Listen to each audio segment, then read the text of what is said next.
Pasión de nuestro Señor Jesucristo según San Lucas. Gloria a ti, Señor.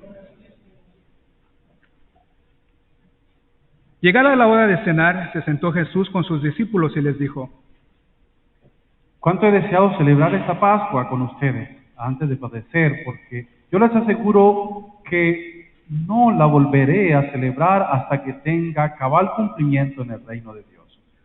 Luego tomó en sus manos una copa de vino, pronunció la acción de gracias y dijo: Tomen esto, repártanlo entre ustedes, porque les aseguro que ya no volveré a beber el fruto de la vida hasta que venga el reino de Dios. Tomando después un pan, pronunció la acción de gracias, lo partió y les dio, diciendo: Esto es mi cuerpo que se entrega por ustedes. Hagan esto en memoria mía. Después de cenar, hizo lo mismo con una copa de vino, diciendo: Esta copa es la nueva alianza sellada con mi sangre que será derramada por ustedes.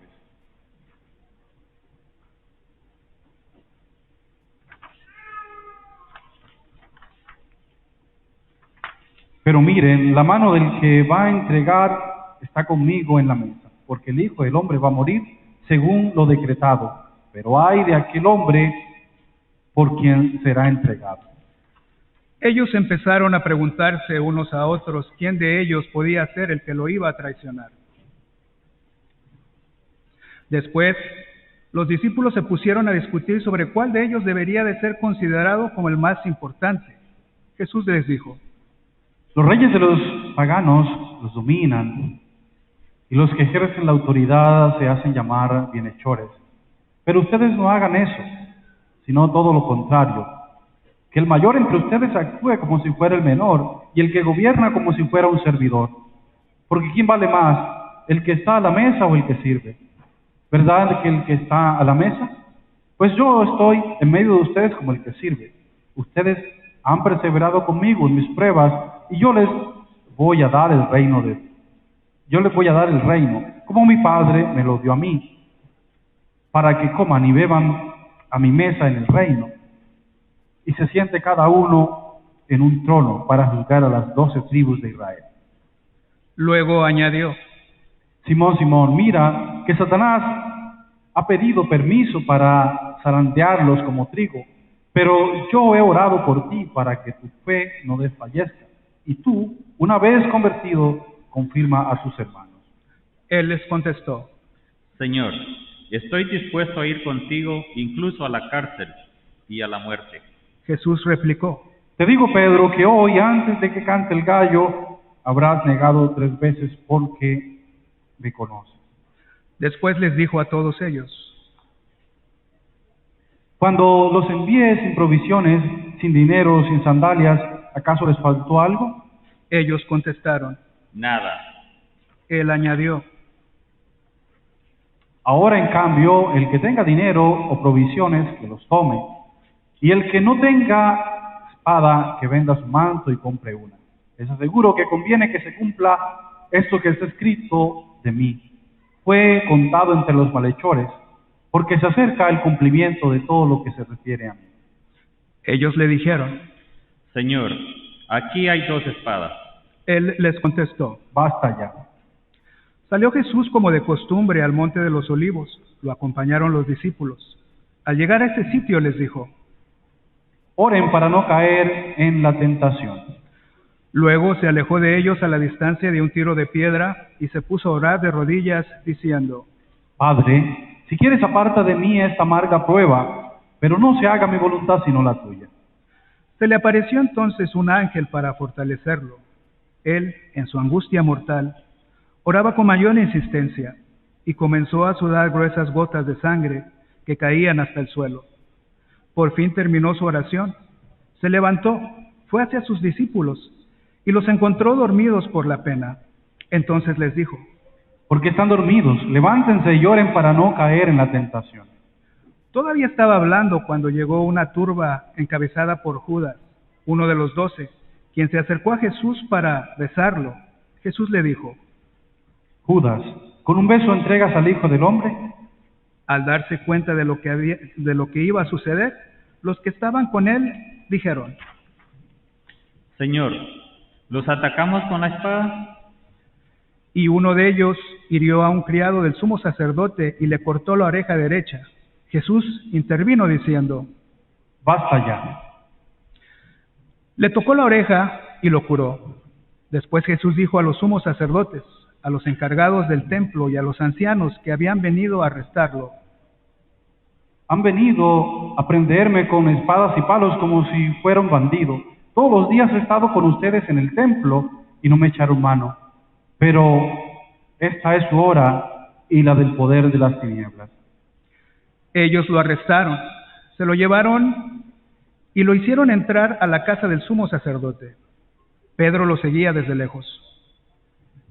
Encendieron fuego en medio del patio, se sentaron alrededor y Pedro se sentó también con ellos. Al verlo sentado junto a la lumbre, una criada le quedó mirando y le dijo, Ese también estaba con él. pero él no negó diciendo, No lo conozco, mujer. poco después lo vio otro y le dijo, Tú también eres uno de ellos. Pedro replicó, Hombre, no lo soy. y como después de una hora otro insistió, Sin duda que ese también estaba con él porque es Galileo. Pedro contestó, Hombre, no sé de qué hablas. todavía estaba hablando cuando cantó un gallo. El Señor volviéndose miró a Pedro. Pedro se acordó entonces de las palabras que el Señor le había dicho, antes de que cante el gallo, me negarás 3 veces. Y saliendo de ahí, se soltó a llorar amargamente.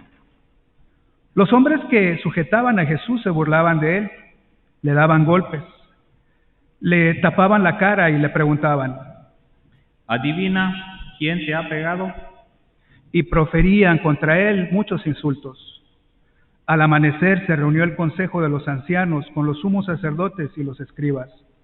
Hicieron compadecer a Jesús ante el Sanedrín y le dijeron, Si tú eres el Mesías, dínoslo. él les contestó, Si se lo digo, ya no lo van a creer, y si les pregunto, no me van a responder. Pero ya desde ahora, el Hijo del Hombre está sentado a la derecha de Dios Todopoderoso. dijeron todos. Entonces, ¿tú eres el Hijo de Dios? Él les contestó. Ustedes mismos lo han dicho, sí lo soy. Entonces ellos dijeron, ¿Qué necesidad tenemos ya de testigos? Nosotros mismos lo hemos oído de su boca. el consejo de los ancianos con los sumos sacerdotes y los escribas se levantaron y llevaron a Jesús ante Pilato. Entonces comenzaron a acusarlo, diciendo, Hemos comprobado que éste andaba amotinando a nuestra nación y oponiéndose a que se pague tributo al César y diciendo que él es el Mesías Rey. Pilato preguntó a Jesús. ¿Eres tú el Rey de los judíos? Él le contestó. Tú lo has dicho. Pilato dijo a los sumos sacerdotes y a la turba. No encuentro ninguna culpa en este hombre. Ellos insistían con más fuerza, diciendo, Solivianta al pueblo, enseñando por toda Judea, desde Galilea hasta aquí. Al oír esto, Pilato preguntó si era Galileo, y al enterarse de que era de la jurisdicción de Herodes, se lo remitió, ya que Herodes estaba en Jerusalén precisamente por aquellos días. Herodes, al ver a Jesús, se puso muy contento porque hacía mucho tiempo que quería verlo, pues había oído hablar mucho de él y esperaba presenciar algún milagro suyo. Le hizo muchas preguntas, pero él no le contestó ni una palabra. Estaban ahí los sumos sacerdotes y los escribas, acusándolo sin cesar. Entonces Herodes, con su escolta, lo trató con desprecio y se burló de él, y le mandó poner una vestidura blanca. Después se lo repitió a Pilato. Aquel mismo día se hicieron amigos, Herodes y Pilato, porque antes eran enemigos. Pilato convocó a los sumos sacerdotes y a las autoridades, al pueblo, y les dijo, Me han traído a este hombre, alegando que alborota al pueblo, pero yo lo he interrogado delante de ustedes y no he encontrado en él ninguna de las culpas que lo acusan. Tampoco Herodes tampoco Herodes, porque me lo ha enviado de nuevo. Ya ven que ningún delito digno de muerte se ha probado. Así pues, le aplicaré un escarmiento y lo soltaré. Con ocasión de la fiesta, Pilato tenía que dejar libre a un preso. Ellos vociferaron en masa diciendo: Quita a ese, suéltanos a Barrabás. A este lo habían metido en la cárcel por una revuelta asediada en la ciudad y un homicidio. Pilato volvió a dirigirles la palabra con la intención de poner en libertad a Jesús, pero ellos seguían gritando: Crucifícalo. Crucifícalo. Él les dijo por tercera vez: Pues ¿qué ha hecho de malo? No he encontrado en él ningún delito que merezca la muerte. De modo que le aplicaré un escarmiento y lo soltaré. Pero ellos insistían pidiendo a gritos que lo crucificaran. Como iba creciendo el griterío, Pilato decidió que se cumpliera su petición. Soltó al que le pedían y al que había sido encarcelado por revuelta y homicidio, y a Jesús se lo entregó a su arbitrio. Mientras lo llevaban a crucificar, echaron mano a cierto Simón de Cirené, que volvía del campo, y lo obligaron a cargar la cruz detrás de Jesús. Lo iban siguiendo una gran multitud de hombres y mujeres, que se golpeaban el pecho y lloraban por él. Jesús se volvió hacia las mujeres y les dijo: Hijas de Jerusalén, no lloren por mí, lloren por ustedes y por sus hijos, porque van a venir días en los que se dirá: dichosas las estériles, los vientres que no han dado a luz, los pechos que no han criado. Entonces dirán a los montes: desplómense sobre nosotros, y a las colinas: sepúltennos, porque así tratan al árbol verde. ¿Qué pasará con el seco? Conducían además a 2 malhechores para ajustarlos con él. Cuando llegaron al lugar llamado La Calavera, lo crucificaron ahí, a él y a los malhechores, uno a su derecha y el otro a su izquierda. Jesús decía desde la cruz: Padre, perdónalos porque no saben lo que hacen. Los soldados se repartieron su ropa echando a suertes. El pueblo estaba mirando las autoridades. Las autoridades le hacían muecas diciendo: A otros ha salvado, que se salve a sí mismo, si él es el Mesías de Dios, el elegido. También los soldados se burlaban de Jesús y acercándose a él le ofrecían vinagre y le decían: Si tú eres el rey de los judíos, sálvate a ti mismo. Había en efecto sobre la cruz un letrero en griego, latín y hebreo que decía: Este es el rey de los judíos. Uno de los malhechores crucificado insistía a Jesús diciéndole: Si tú eres el Mesías, sálvate a ti mismo y a nosotros. Pero el otro le reclamaba indignado: Ni siquiera temes tú a Dios estando en el mismo suplicio. Nosotros justamente recibimos el pago de lo que hicimos, pero este ningún mal ha hecho. Y le decía a Jesús: Señor, cuando llegues a tu reino, acuérdate de mí. Jesús le respondió: Yo te aseguro que hoy estarás conmigo en el paraíso. Era casi mediodía cuando las tinieblas invadieron toda la región y se oscureció el sol hasta las 3 de la tarde. El velo del templo se rasgó a la mitad. Jesús, clamando con voz potente, dijo: Padre, en tus manos encomiendo mi espíritu. Y dicho esto, expiró.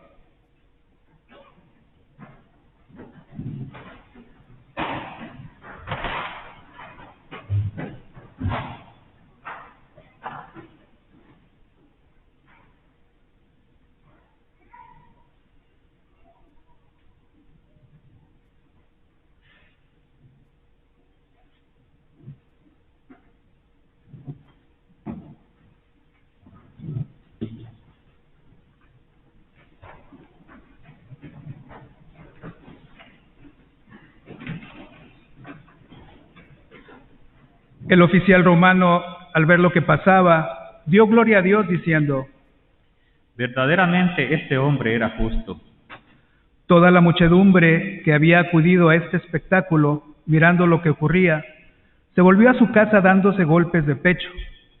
Los conocidos de Jesús se mantenían a distancia, lo mismo que las mujeres que lo habían seguido desde Galilea, y permanecían mirando todo aquello.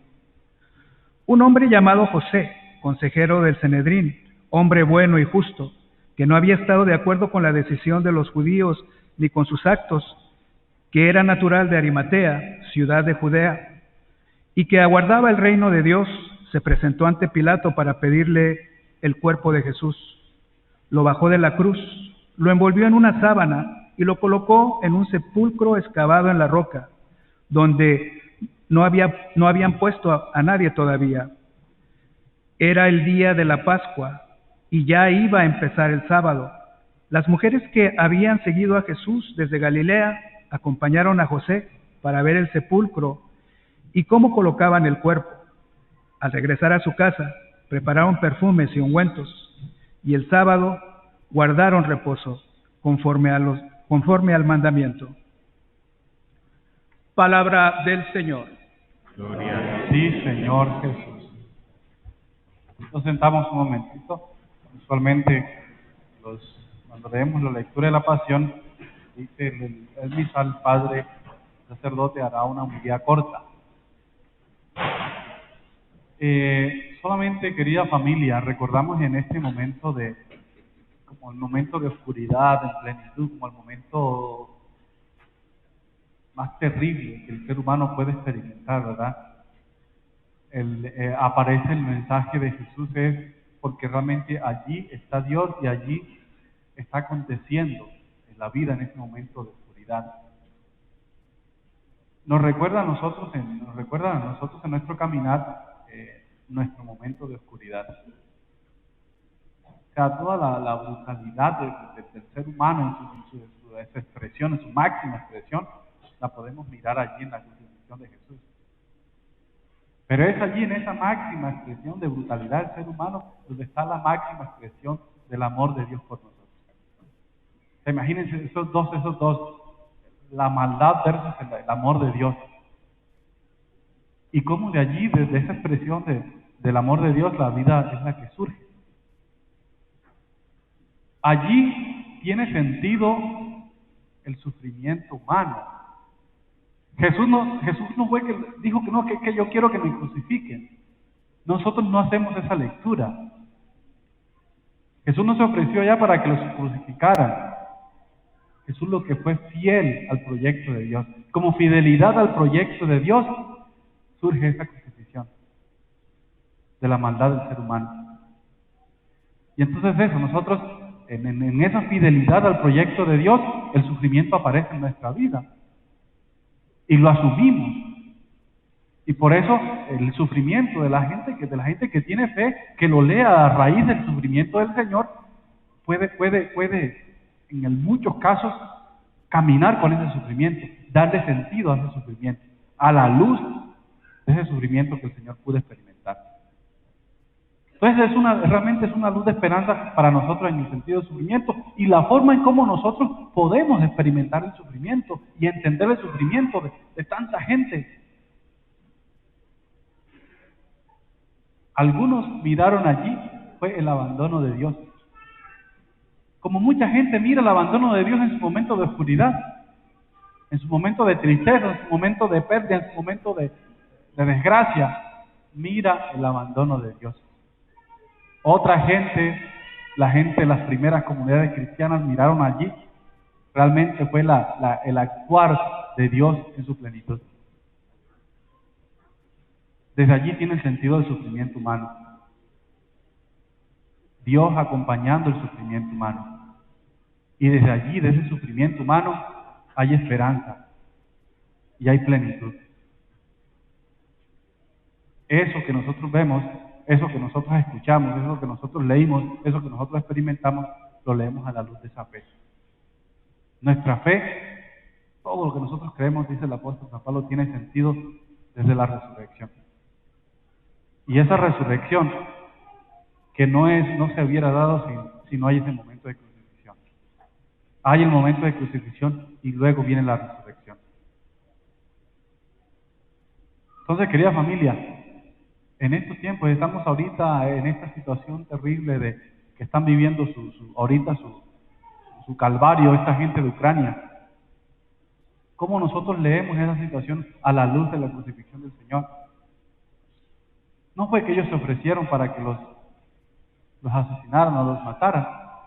Sencillamente la brutalidad del ser humano en su expresión allí. Pero allí leemos la presencia de Dios. Dios que tiene que estar aconteciendo y acompañando todas esas situaciones. Entonces, querida familia, que el Señor, ¿verdad?, nos ayude, que el Señor nos anime, sobre todo en esos momentos de crucifixión nuestra, de nuestra familia, de nuestra salud, de la vida misma, que allí podamos experimentar a ese Dios que está allí acompañando y que está viviendo con nosotros ese dolor, aunque sea el peor. Amén.